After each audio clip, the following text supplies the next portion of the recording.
दरभंगा के AB signature society में भारत पाक तनाव के बीच लोगों ने शांति की कामना करते हुए भगवान राम का ध्यान करने का संकल्प लिया है। जैसे ही युद्ध विराम की खबर आई, सोसाइटी के सदस्यों ने 24 घंटे का रामधुन शुरू किया, जो सोमवार शाम तक चला। आयोजन के दौरान भंडारे का भी आयोजन किया गया, जिसमें बड़ी संख्या में लोगों ने हिस्सा लिया। आयोजक प्रेमचंद झा ने कहा कि हमने भगवान से पाकिस्तान को सद्बुद्धि देने की प्रार्थना की थी।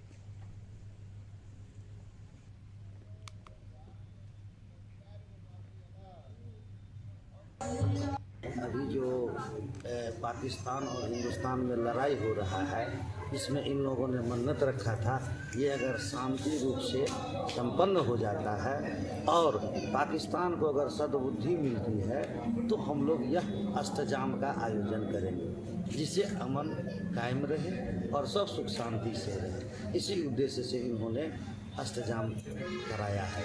विगत 24 घंटा का हम लोग अष्टजाम रखे हुए थे। अष्टजाम मेन उद्देश्य था भारत पाकिस्तान के बीच में जो युद्ध हुआ था, जिस वजह से पाकिस्तान बिना किसी सूचना का जो है कि हम भारत के ऊपर जो तोप छोड़ रही थी या बंदूक को चला रहा था, बम फोड़ रहे थे, तो उसके विषय में भारत भी बहुत सारे जो पिछले 22 अप्रैल को पुलवामा पर जो पहलगाम में जो हम अटैक किया, जो निर्दोष वहाँ के आदमी को जो मारा गया, जिसमें धर्म पूछ के जो वहाँ जो कत्लेआम किया गया, उसके बाद से भारत सरकार जो है कि अब अपना जो हमारे यहाँ झंझारपुर में आए थे और नरेंद्र मोदी जी वहाँ से घोषणा किए थे कि हम जो भी आतंकवादी हो, जिस भी गली कुची में घुसे हो, उसकी जमीन भी हम नस्ल नाबूद कर देंगे और हमारे भारत के यशस्वी प्रधानमंत्री उस पर कायम रहे और पाकिस्तान को अंतिम में गिरगिरा के दूसरे देश के सपोर्ट को लेके सीज फायर करने पड़ा। वर्ष से जो पाकिस्तान का चोरी छुपे गुंडे चल रहा था, बार बार इलाज भी हो रहा था, फिर भी वो अपना गुंडे नहीं छोड़ रहा था। इस बार उसका गुंडे भारत की सरकार ने सब घुसेड़ दिया और सीज फायर हुआ।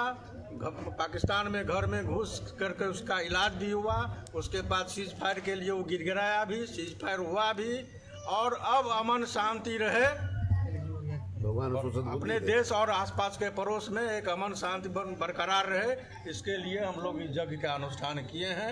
आशा करते हैं कि भगवान राम भगवान को पाकिस्तान को सद्बुद्धि देंगे, जो अब अमन चैन कायम रहेगा।